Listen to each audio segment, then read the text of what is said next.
This is Alice in Wonderland. Well, that's what we call her. Her name's Alice.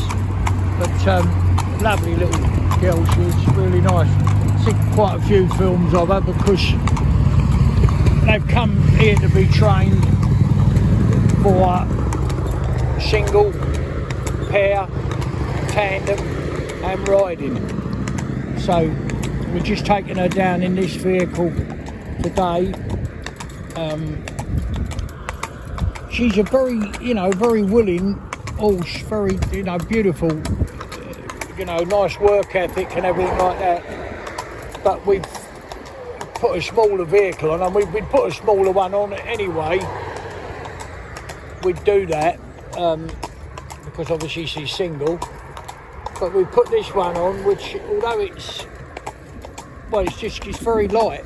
This one, we had it made that way when this was made a long time ago. It's going to be refurbished because you can't get one made now as readily as you could. So it's to our design, basically. I mean, there's not a great deal of difference between this one and another. Just wider on the wheelbase, some other bits and pieces that are different.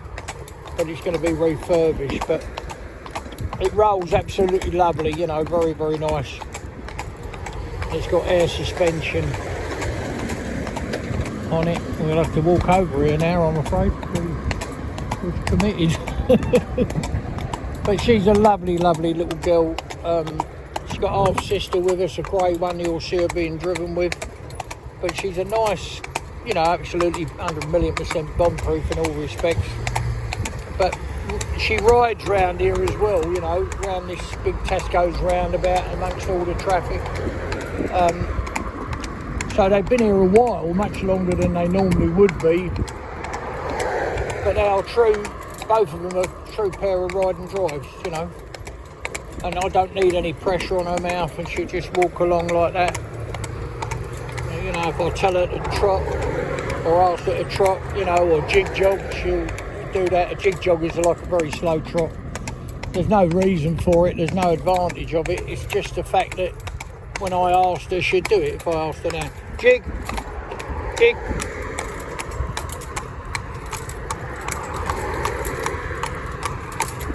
Steady, just walk. That's not too, that's just so that you keep the communication right, yeah? So what I'm saying is your horse has got to listen to you. Your job as a driver is all the horses, and sounds demeaning to the dear little things, they are lovely little creatures, aren't they? But all they are, when you look at it in a sensible light, is the motive power. They are the engine. You do everything else, so you've got to be able to communicate with your engine, and you've got to get it 100% correct in all respects, so that the engine knows what you require and when you require it. Oh, baby. Stand, darling. So that'll stand there if there was an Arctic by the side of it, or, you see that big concrete mixer going up the road. Walk, baby. You find that them big concrete mixers, when you're in a motor car, obviously, trot, babe. Trot. Obviously, you don't hear them anywhere near when you're inside a motor car as you do when you're out here. I mean, they're really noisy when when the concrete's turning round inside the cylinder. Come on, my baby. That's it. The little sugar plum. We've had a lot of things that have held us up with these horses as well. Like, for instance, they needed to... I'm just going to pull up here. I'm going to go in the garage here. They don't mind me going in this garage, I've asked. So we've got these lovely dark manholes, this grid going across the thing, them big dark manholes there. This one here, for instance, she'll walk straight over. Come up, baby girl. Come on, darling. Come on. That's it. Come round there, sweetheart. Come round, my little baby. Come round, darling. Come round, baby. Come round, sugar. That's it, my little darling. Come up here. I come in here, I say, because of these manholes. The problem is with them, they haven't got much grip on the top. So if you look at that one over there, for instance, an older manhole. These ones here, right here, I've got a checker plate pattern on the top. Not good for horses, really. You know, especially if their shoes are a little bit worn. This one will be shod, funny enough, tomorrow. So, stand still, my baby. So as I say, she's a lovely, lovely horse. Really, really good. It's only got a soft rubber bit in her mouth. And just everything you could want. If she's got a fault, well, she hasn't got a fault, really. But if she's got a fault, if you was looking for a fault with her, you'd say she's not, you know, she hasn't got much bone. But she copes perfectly well with what we're asking her to do. She's got some brushing boots on behind now, and that's not really because she brushed, but when the chap was, you know, bringing her down, the owner, she got caught up, I don't know, with a lead rope round her back leg, you know, just in the groove of her heel there, and it, you know, she was quite, she hadn't done a great deal, and she was a bit spooky, to say the least, and she marked herself, and while she was trying to pull herself free, she had, you know, come back, baby, come back, darling, come back, that's it, my sweetheart, let this, all right, mate. All right, mate. So I was just backing up for that chap there. So she had that, so what she'd done then is come with her other foot and knock her joint, and when she come here, had a little bit of heat, not a lot, but a little bit of heat, a little bit of swelling. So we dealt with that, and then it noticed a mark come up on there like a brush, but it wasn't. It was round the back, nearer the ergot than anywhere else. And so anyway, with that, we thought what we'd do. So we've had trouble with the back feet. So when we shod her, got her shod, we had to be very careful that she didn't knock herself again. So what we done, we set the shoes underneath. Now, people say, what does that mean? Well, obviously you can't take them under any further than you've got wall to sit on. But at the same time, what you can do is round the shoe off. So instead of having a square edge shoe, have a round one. So that when it comes apart, and tuck it under as much as you possibly can. So I could show you on a little diagram. Perhaps we'll draw something on a piece of paper to explain what I mean. Oh my darling, you're a good girl. Yes, you are. So then on top of that, we had wolf teeth. Well, this one, if I remember rightly, had one massive wolf tooth. I mean, it really was big. It was almost as big. Well, it was half the size of an incisor at the front. Half the size of that, half the width, but that's how big it was. So that was on one side of a dear little mouth, you know, and obviously when you put a bit in, that wasn't comfortable for her, was it, you know? So, come back, Dave. That's it, babe. It's a good girl. Just stand still. So, you know, what we got to do with these horses when you train them, first and foremost, is make sure they're comfortable. If you look at our harness, for instance, if you look here underneath the pad is heavily padded, but then we still put another pad underneath. If you look at the neck yoke on there, we've got another pad underneath. We've got a pad on the collar, yeah, so it's all nice and comfortable for them. So for them to be, what we aim to do is to get them safe, confident and happy in any sphere of harness work. Well, you've therefore got to have them comfortable, happy, ain't you? You've got to make them happy. Give them everything you possibly can. You see these motor cars starting up, they don't even look. She wouldn't care if a chieftain tank was to start up there and move, you know. She's as good as gold. And of her type, you would think, oh, I bet she's a bit lively, a bit nervy, you know, like she looks like a blood horse, like a thoroughbred. She's actually bred out of a hunter, lightweight hunter, I believe, with a very good quality sports horse, Irish draft sports horse. So, you know, real nice quality horse. So, stand still. That's what the man breeds. His interest is in Irish sports horses. So Irish draft sports horses. So yeah, it's a lovely horse. Really, really nice. She looked lovely in a gig, you know, in a two-wheeled gig or a little light-wheel, four-wheel dog cart, something like that. She looked like. Stand still, my darling girl. See that there? She see that motor car moved, and she just not running back with the motor car. She's got plenty of room to get out, you know. That's just lovely. So as I say, let's if you had to fault the horse at all, you might say it's a bit light in the leg, but she copes perfectly well. And obviously we've had a great deal of attention with her two back legs, you know, with this bump and the rope burn.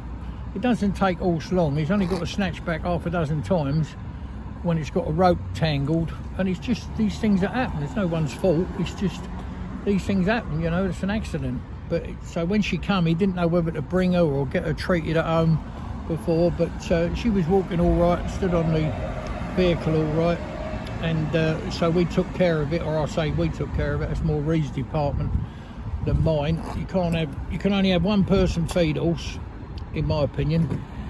You know, one person in your establishment that feeds the horses, because they know exactly what they've had, and that's the important thing. Stand still, my darling baby. So that's the important thing to do. So when you consider, like, taking a wolf tooth out, for instance, you know, a wolf tooth coming out can certainly be a week minimum, but definitely could be 2 weeks, even longer, because it's got a whacking great hole, you know, where it's got a big root. Some of them have a tiny root. The other thing is her dear little feet behind, you know, and if you think she was barely handled. By that I mean you could put head collar, lead her around, that type of thing, but she hadn't had her feet picked up or anything like that. So she's come a long way, and she goes in the lead, in the tandem. She does a pair with a half sister, I call her, you know. Her half sister's like much bigger horse, bigger made horse. She does her single work, as you can see. She's 1,000,000% gun barrel straight in every respect. You know, you can drive her anywhere, and all she's got is a soft piece of rubber in her mouth, you know, like we drive them all in. And she's got a lovely head carriage on it. Well, they all have a good head carriage and like that. I suppose this one sticks out for us because she's lightweight. I mean, we don't have all heavyweight horses, but, well, you know, there would be more, you'd look for something with a bit more bone as a driving horse, perhaps, you know. So, but, you know, also when we shoe them, we leave a little bit of wool on, so we could trim their feet back much more to the sole than we do, right? So the reason for that is to form a shock absorber.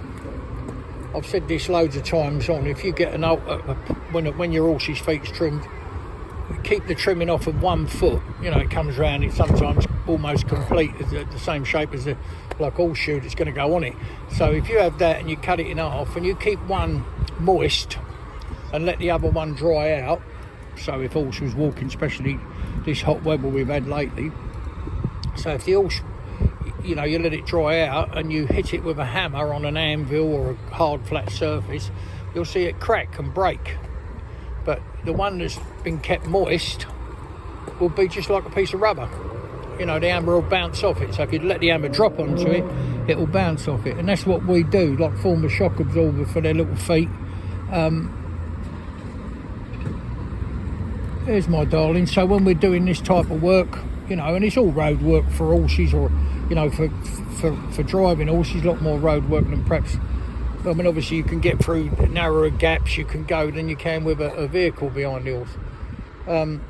But we've had no trouble at all with her. It's been absolutely lovely. Just got her legs cleaned up behind, and she's lovely now, you know, just absolutely fine. So there she is, Alice in Wonderland. And she listens to you the whole time. I love that. She's got her ears back on me like that. If she hears anything else, she just put one ear forward to pick up any information, see her do it then. But she's always listening to me. She's always ready for what we're doing now, Dad, you know, and she's happy. You know, she's happy, she's contented in what we're asking her to do. you know, I just think that's lovely, isn't it? So as I say, we ask permission to use the garage forecourt, and we get a cup of coffee here sometimes. But you see, you've got this lovely brick paving here, you've got the gully behind, yeah, and you've got the different manholes. Walk up, babe.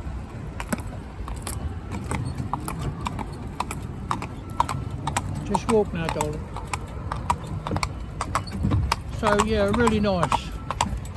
And a nice gig, you know, nice 2-wheel gig. Drop, baby. She'd look lovely. Well, she looks lovely, whatever she calls. There's my darling. Yes, you are, you good girl. Now you see her come up with all this traffic around her. Busy old roundabout. But it's how you train them. Don't get me wrong, all our horses do the same thing. They're all on the film, as you can see them. But, you know, you get horse more blood horse, take a little bit more, or a different approach maybe. You know, she's a sensitive mare. If you raised your voice to her, you'd upset her. You know, you've got to be... But at the same time as saying that, walk, baby, just walk. At the same time as saying that, now trot, babe. Good girl. At the same time as saying that, they've got to do, you know, what we ask them to do. Not what we force them to do, because that's no good to anybody. But what we ask them to do, they've got to do. Yeah? So that they're safe and happy on the public highway. But as you can see, going around here, we've got 3 or 4 lanes of traffic. And, you know, she'll be fine. Whatever come up the side, you know, obviously, whether it be an Arctic or, you know, whatever. You know, a semi, as they call them in America, or whatever. Biggest truck you like, won't bother her. You know, we've got motor cars up both sides now, as you can see. We're going to stay in this lane because we're going. Come over, my darling baby girl. Yes, you are, you little sugar plum. Steady, baby. Good girl.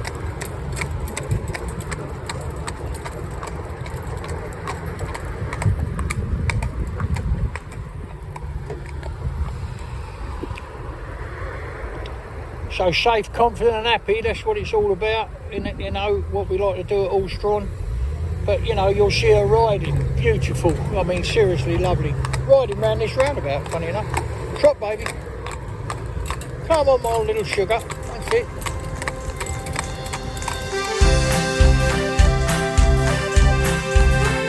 There's a smile on my face every time I hear that sound.